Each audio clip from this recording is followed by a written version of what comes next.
Il se trouve pour lui un ange intercesseur. Ce soir, je suis venu me présenter devant vous comme un ange intercesseur. Aujourd'hui.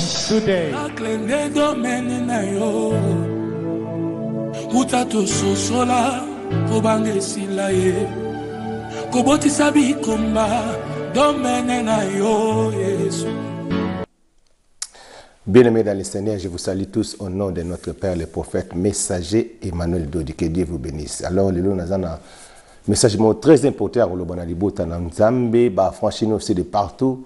Nzambe, Yamosakoli, Emmanuel Dodi, Apambola. Je suis le pasteur, bienvenue, mes salins. Pasteur Mosakoli, appelle confiance, on appelle merci. Il y a un petit qui charge, on a vu que charge, il y a un église Oyo Nzambe a pesaki mission empanaye ici na UK, donc Angleterre mobimba Écosse Scotland partout et surtout partout et cause à la tête na monde mobimba. Pourquoi? Parce que na vu que non ça lango bien. Alors ndamba pambola bino nena la sabino na une image mongo parce que makambo nazo mo n'est pas prophète à te na ebité donc Nzambe be mazo lokumo botala vidéo Oyo moto Nzambe bo na ozonga la bino after this video. Thank you. Dieu dans la chair te donne la vie. Oh, oh, oh. Dieu dans la chair donne la vie. Dieu dans la chair te donne la paix. Oh, oh, oh. Ah, Dieu dans la chair donne la vie. Tous ceux qui ont aimé Emmanuel Dodi, Dieu les lui donne. Oh oui, Malachie 4. Tous ceux qui ont aimé Emmanuel Dodi, Dieu les lui donne. Oh oui, Malachie 4. Croyez en cela, voici même l'expiation. Croyez en cela, voici même le salut total et parfait. Oh oui, Dieu dans la chair te donne la vie. Oh, oh, oh, Dieu dans la chair donne la vie.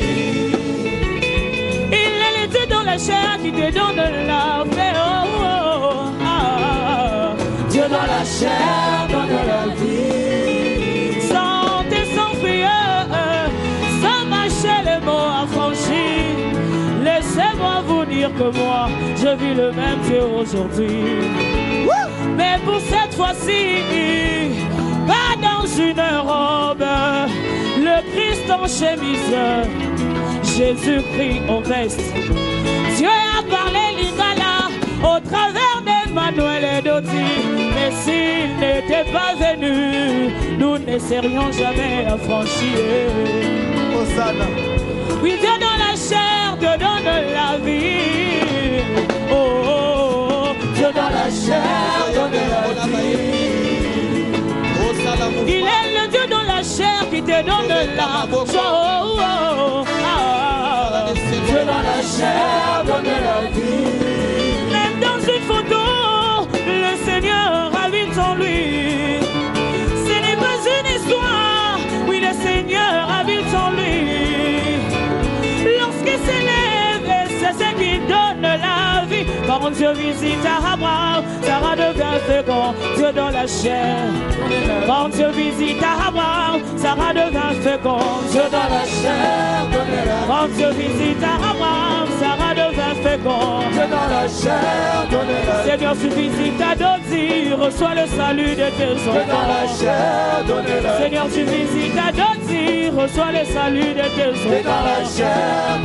T'as ta visite de l'église qui doit refleurir. Dieu dans la chair. Seigneur, visite ma vie qui doit refleurir. Dieu dans la chair. Seigneur, tu visites à Dodi, reçois le salut de tes enfants. Dieu dans la chair. Seigneur, tu visites à Dodi, reçois le salut de tes enfants. Dieu dans la chair. Oh oui, sans honte et sans prière, sans mâcher les mots affranchis. Laissez-moi vous dire que moi, je vis le même Dieu en Seigneur. Mais pour cette fois-ci, pas dans une robe, le Christ en cravate, le Christ en veste. Oui, Dieu a parlé Swahili au travers d'Emmanuel et Doti. Et s'il n'était pas venu, je ne serais jamais affranchi. Sans tes sans prière, sans mâcher les mots affranchis. Ah, laissez-moi vous dire que moi, je vis le même Dieu en Seigneur. Mais pour cette fois-ci, pas dans une robe, le Christ en cravate, Jésus-Christ en veste. Dieu a parlé Swahili au travers d'Emmanuel et Doti. Mais s'il n'était pas venu, nous ne serions jamais ici. Ah. Oh oui, Dieu dans la chair te donne la vie. Oh, oh, oh, Dieu dans la chair donne la vie. Je dis, et Dieu dans la chair qui te donne la paix. Oh, oh, oh, ah, Dieu dans la chair donne la vie. Il est le Dieu dans la chair qui te donne la joie. Oh, oh, oh, ah, Dieu dans la chair donne la vie. Mettez-les ma boca bien. Merci, Beta Maboko aussi Kozali, Beta Maboko est bien. Dieu dans la chair, il te donne la vie. Dieu a parlé Lingala au travers du prophète messager Emmanuel Dodi. Dieu a parlé Swahili au travers du prophète Emmanuel Dodi. Dieu dans la chair, te donne la vie. Oh, oh, oh. Dieu dans la chair, te donne la vie. Dieu dans la chair, te donne la paix. Oh. Dieu a latinzo to ya mosa. Kuna zo ebisa bino makambo ngana zo mona na ebisi bino que non. Lorsque vous voyez les prophètes messagers Emmanuel Dodi bo mona nzambe. Parce que Dieu a parlé Swahili au travers de lui. Nazolo baboy parce que tozana prophète moko te ya ta na kin na Congo. Na kolo bapela mokili. Loko la prophète Emmanuel Dodi. Doba amen sur Ozali. Je vous dis des choses. Le prophète Emmanuel Dodi est capable d'aller même en enfer. Il y a longola yo muto kufi azungisio na vie. Loba amen ceux qui ont dit mitenga na ndimi ne sika no pona lobi amen. Je répète, le prophète Emmanuel Dodi est capable d'aller même en enfer. Il y a longola yo muto aux en enfer azungisio na bomoni akodiso na lola parce que lui il a parlé avec Dieu, Dieu lui a donné les messages. Azaloko la binoté. Voilà pourquoi je suis venu aujourd'hui pour expliquer na mokili mobimba yeba que les bateaux bazana de l'église de réveil, ils sont dans les faux bazana ba mabunga bazana ba faute terrible. Premièrement bazo côte sa batuna bere o batulin su ba ko baté musu ba bangaka. Moi je n'ai peur de personne nazana batumi sa tuka ko na banga na mokili. Ils en Nzambe, ils en Jésus Christ, ils en prophète Emmanuel Dodi. Batu toi wana.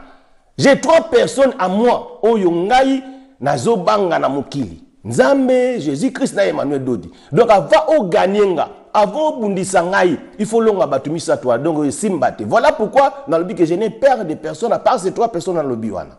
3 personnes a dit oyo ba couvrir ngai.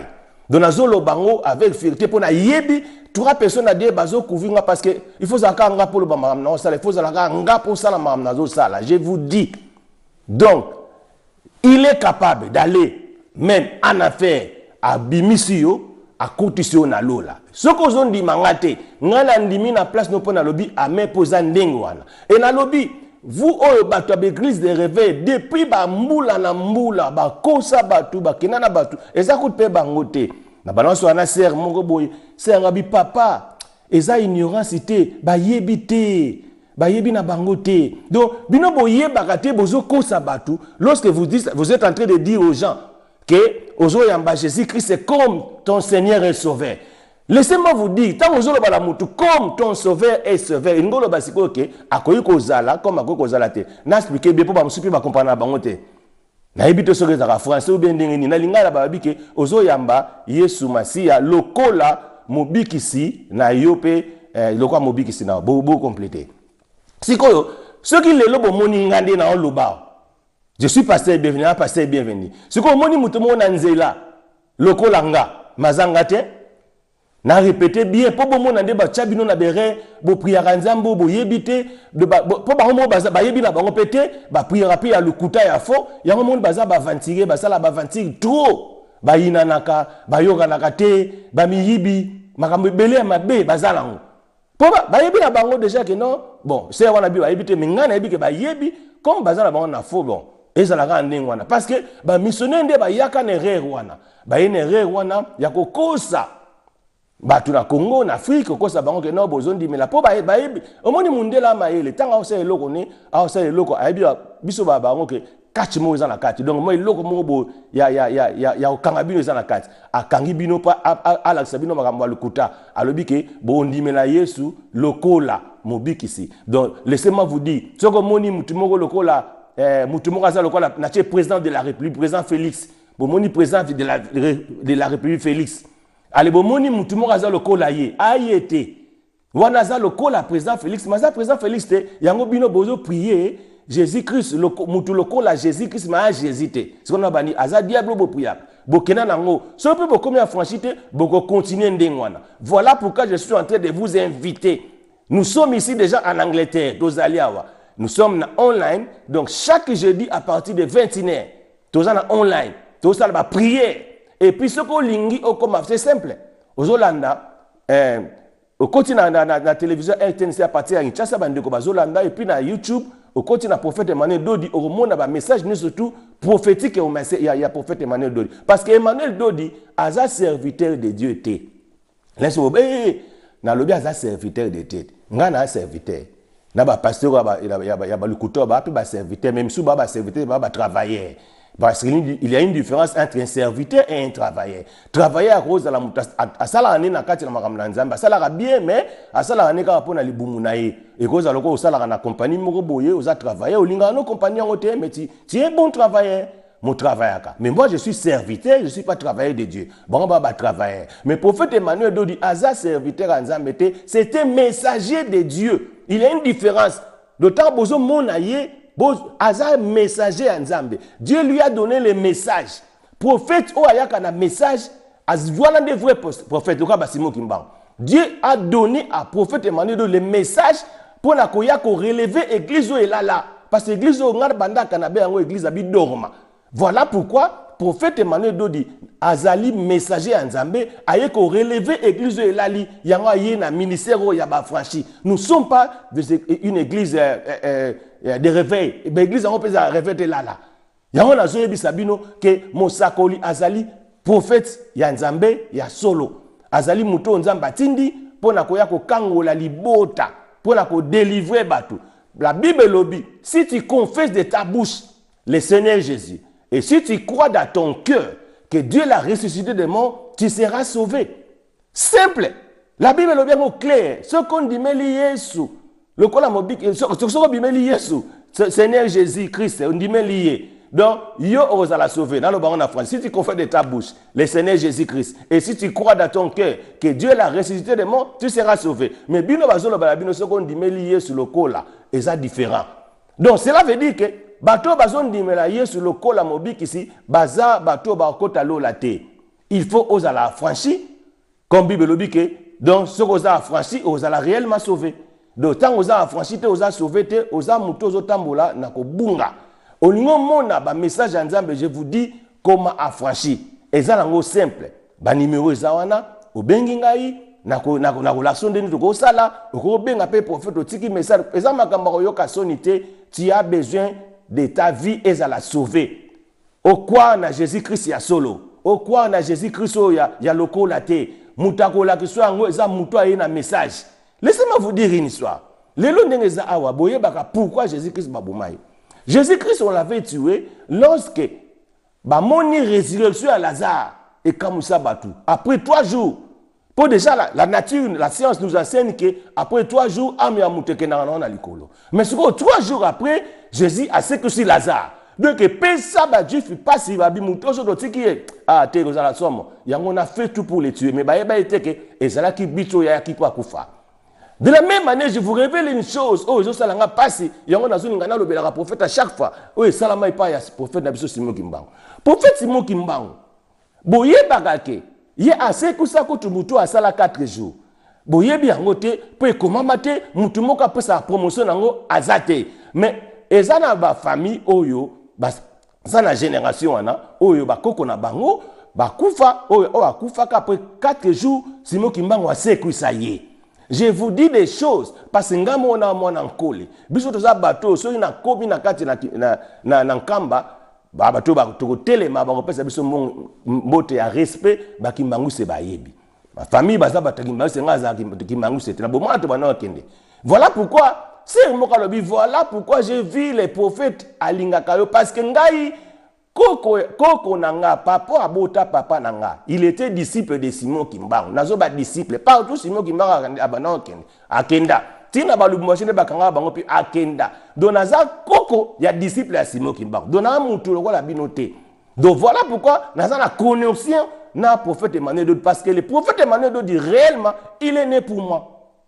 Abotama ponanga nazo yebisa bino prophète Simon Kimbangu 4 jours après à ce tout ça mutu mais loba mate bakunda yango ba chena batono ba boaka na ba fleuve abima nazo yebisa bino le prophète Emmanuel Dodi na Lubumbashi batu ba yebi à ce tout ça mutu eningisa na Lubumbashi mutu akufa c'est quoi. Donc il y a que des gens oyo d'ailleurs nazo révélé bino le mot boye bate là où l'esprit du prophète pas se kufaka yango ande esprit ya muto ya tindaka ezalaka. Bon prophète Kimbangu alobaka ngo muto akoya akobimela wana l'esprit du prophète Kimbangu yango nde ekota epa ya prophète Emmanuel Dodi ba Kimbangu se lebozela. Donc muto bo bandako luka ye wana ye azalelo na kini les prophètes messagers yango moni ba argument ezalaka te. Les gens sont en train de parler makamebele bile. Moi je vous dis c'est un messager. Il n'est pas serviteur comme vous. Il a le message de la vérité pour relever l'église. L'église union surtout.